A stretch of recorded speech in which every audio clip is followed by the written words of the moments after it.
Hello all. आज बढ़िया सी बात करें, कुछ एक छोटे से गेम के बारे में बात करते हैं। ये गेम कैसा होता है, आपने कभी मेले या एग्जीबिशन में देखा होगा। वहाँ पर बहुत सारे प्यारे प्यारे टॉयज रख दी जाती हैं एक टेबल के ऊपर चादर बिछा के, और रिंग्स दी जाती है हमें कि ये रिंग्स उसके ऊपर लकड़ी की या लोहे की, जाओ ऐसे रिंग्स ऐसे फेंको, जो रिंग जिस टॉय को कवर कर लेगी वो टॉय आपका हो जाएगा। तो देखिए क्या होगा, शुरू में जब वहां पर बहुत सारे टॉयज होते हैं तो आप सोचते हो अरे वाह, मैं जो भी रिंग फेंकूंगी वो कहीं ना कहीं इससे यार दूसरे वाले पर तो जाकर अटक जाएगा। तो इसलिए आप क्या करते हो, जल्दी जल्दी रिंग्स फेंकते हो जिससे कि आपको बहुत सारे टॉयज जल्दी जल्दी मिल जाए। फिर जैसे जैसे टॉयज कम होते चले जाते हैं तो आपको बड़ा सोच समझ करके करना पड़ता है, क्योंकि अब आपको निशाना पक्का लगाना है, अब तुक्का लगेगा नहीं। तो क्या हो रहा है, जब टॉयज की संख्या कम हो गई तो फिर आपके लिए टाइम बढ़ गया डिसीजन लेने का। सेम चीज हम यहाँ पर फिजिक्स में एक जगह पर सीखते हैं। क्या होता है, किसी मटेरियल के अंदर अगर ये हो कि उसके अंदर रहने वाले न्यूक्लियस जो जिन एटम से बना है वो न्यूक्लियस अगर फूटने लग जाए, बर्स्ट होने लग जाए, डिसइंटीग्रेट होने लग जाए, जिसको हम बोलते हैं डिके होना, हम बोलते हैं डिके होना। और ये प्रक्रिया क्योंकि सेल्फ होती है, इसमें कोई भी तरह का टेम्परेचर या कोई भी तरह का ट्रिगर या कोई न्यूट्रॉन की बम्बार्डमेंट कुछ नहीं करना पड़ता, ये किसी भी मटेरियल की नेचर होती है खुद की।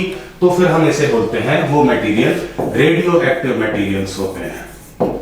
तो रेडियो एक्टिविटी वो फिनोमिना है जिसमें कोई सब्सटेंस, जो जिस तरह के वो सब्सटेंसेस हैं वो खुद ही अपने अंदर से रेडिएशंस निकाल रहे होते हैं। रेडिएशंस क्यों निकलते हैं, क्योंकि वहां जो न्यूक्लियस हैं वो धीरे धीरे टूट रहे होते हैं। न्यूक्लियस को बनाने में बहुत सारी एनर्जी लगती है, इसीलिए जब वो टूट रहे होते हैं, जब वो डिके हो रहे होते हैं, तो वही एनर्जी रेडिएशन के रूप में बाहर निकल रही होती है। इस रेडिएशन का इस्तेमाल बहुत अच्छी जगह पर भी किया जाता है। आपको याद होगा रेडियो एक्टिव मटेरियल कोबाल्ट 60 या कोबाल्ट 90, इसमें क्या हो रहा होता है, कोबाल्ट 90 में से निकलने वाली किरणों से हम कैंसर्स की सेल को मारते हैं, तो मेडिकल पर्पस में यूज होता है। ठीक है, आपको मालूम होगा कार्बन 14 भी एक ऐसा रेडियो एक्टिव मटेरियल है।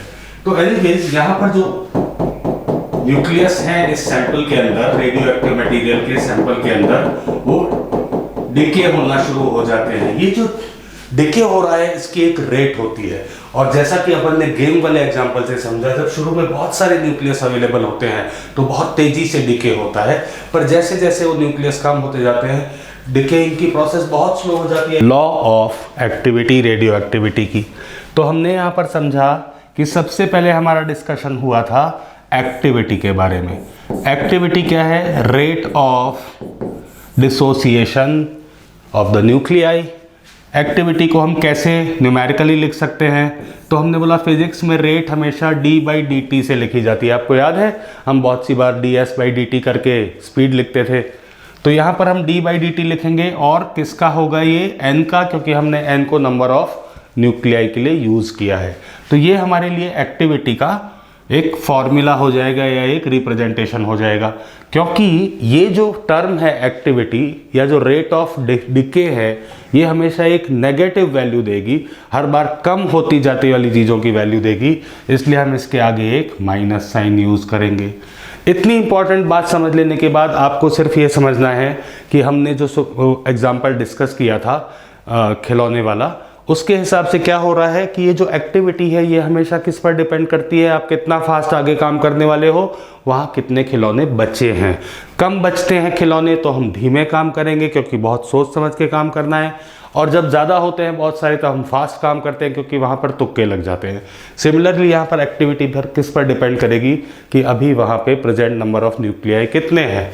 तो लेट्स सपोज करो वो n है, तो हम ये बोलते हैं कि ये इसी के प्रोपोर्शनल हो गया। रेट किसके प्रोपोर्शनल हो गई, प्रेजेंट नंबर ऑफ न्यूक्लियाई के प्रोपोर्शनल हो गई। हमने इसको बोला कि प्रोपोर्शनलिटी का साइन हटा करके अगर लिखना चाहें तो हाँ, प्रोपोर्शनलिटी का आप साइन हटा के लिख सकते हो।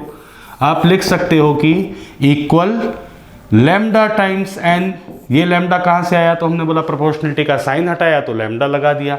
n कैसा है, dn जैसा है, तो क्यों ना इसको यहाँ बुला लिया जाए, तो -dn/n इक्वल टू लैम्डा। और अब लैम्डा को साथ देने के लिए dt को भेज दिया गया कि चलो वो अकेला नहीं रहेगा। यहाँ से हम क्या कर सकते हैं, इंटीग्रेशन कर सकते हैं। तो देखिए हम टाइम क्या कर रहे हैं, 0 से लेकर टी टाइम तक कैलकुलेट कर रहे हैं। किसी भी टी टाइम के लिए हम देखना चाहते हैं कितने न्यूक्लियाई बच रहे हैं वहाँ पे। यहाँ पर हम क्या करेंगे, हमारी स्टार्टिंग हुई है कहाँ से, N0 से। N0 क्या है, आपने इनिशियली न्यूक्लियस का कितना नंबर लिया है, तो उसको हम N ओरिजिनल ले सकते हैं। और हम ये बोल रहे हैं कि जिस वक्त हमने जा कर के देखा तो वहाँ पर N ही न्यूक्लियाई बचे थे। तो इस तरह से हमने लिमिट सेट कर दी। अब क्योंकि ये इंटीग्रेशन का फॉर्मूला है 1/x dx जैसा फॉर्मूला है, तो हम उसके बदले में फिर इंटीग्रेशन की वैल्यू log n लिख सकते हैं, जिसके ऊपर हम लिमिट लगा देंगे N0 से लेकर के n तक, इक्वल टू लैम्डा dt का इंटीग्रेशन भी, लैम्डा का तो इंटीग्रेशन होगा नहीं और dt का इंटीग्रेशन हो जाएगा t। बात रहेगी इस माइनस की, तो एक माइनस यहाँ पर चल रहा है जिसे हम चाहें तो वहाँ शिफ्ट कर सकते हैं। तो चलिए हम यहाँ यही काम करते हैं, हम लिखते हैं log of n minus log of n0 equal to, अब माइनस को वहाँ शिफ्ट कर दिया तो माइनस लैम्डा t हो गया। यहाँ पर हमने log का नियम लगाया, log का नियम बोलता है log m minus log n। आपको याद है log m minus log n जैसा कुछ, तो ठीक है मैं लिख देता हूँ log of m minus log of n can always be written as log of m upon n।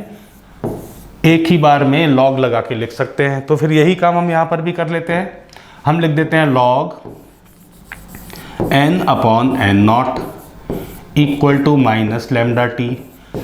काफ़ी हद तक काम हो गया, लेकिन log से कैलकुलेट करने के लिए log टेबल वगैरह की ज़रूरत पड़ती है, इसलिए हम सोच रहे हैं log को एक बार हटा दिया जाए। तो let's take anti log।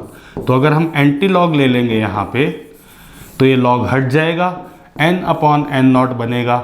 Anti log को हम लोग जब राइट साइड में अप्लाई करते हैं तो वो e में कन्वर्ट होता है और इस वैल्यू को अपने कंधे पर उठा लेता है।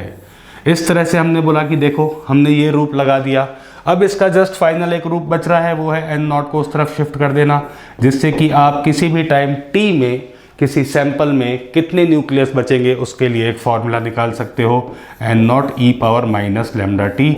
इसी को हम क्या बोलते हैं, लॉ ऑफ रेडियो एक्टिविटी या रेडियो एक्टिव लॉ। इससे बनने वाले क्वेश्चंस और न्यूमेरिकल हम दोबारा नेक्स्ट वाली वीडियो में लेने वाले हैं।